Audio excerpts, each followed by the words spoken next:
تھی تو موجود ازل سے ہی تیری ذات قدیم، پھول تھا زیب چمن پر نہ پریشاں تھی شمیم، شرط انصاف ہے اے صاحب الطاف عمیم، بوئے گل پھیلتی کس طرح جو ہوتی نہ نسیم۔ ہم کو جمعیت خاطر یہ پریشانی تھی، ورنہ امت تیرے محبوب کی دیوانی تھی۔ علامہ اقبال کی نظم شکوہ کا یہ تیسرا بند ہے۔ اس بند کے پہلے شعر میں لفظ ذات قدیم سے مراد اللہ تعالیٰ کی ذات ہے جو ازل سے موجود ہے۔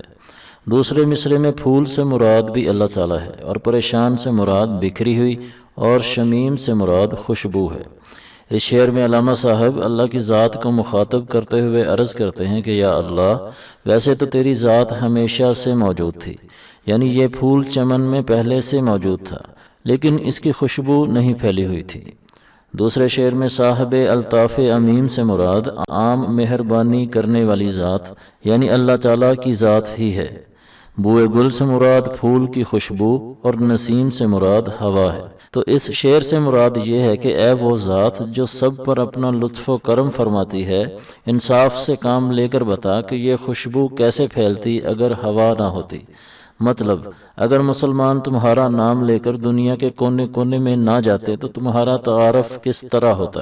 بند کے آخری شعر میں جمعیت خاطر سے مراد تسلی کی خاطر ہے، یعنی اے اللہ، تیرے نام کو لے کر دنیا کے کونے کونے میں نکلنا ہم نے اپنے لیے تسلی کا سامان بنا لیا، ورنہ کیا یہ پاگل لوگ تھے جو اپنا گھر بار چھوڑ چھاڑ کر صحراؤں اور دریاؤں کو پار کرتے ہوئے تمہارا نام لے کر دنیا کے کونے کونے میں پہنچے۔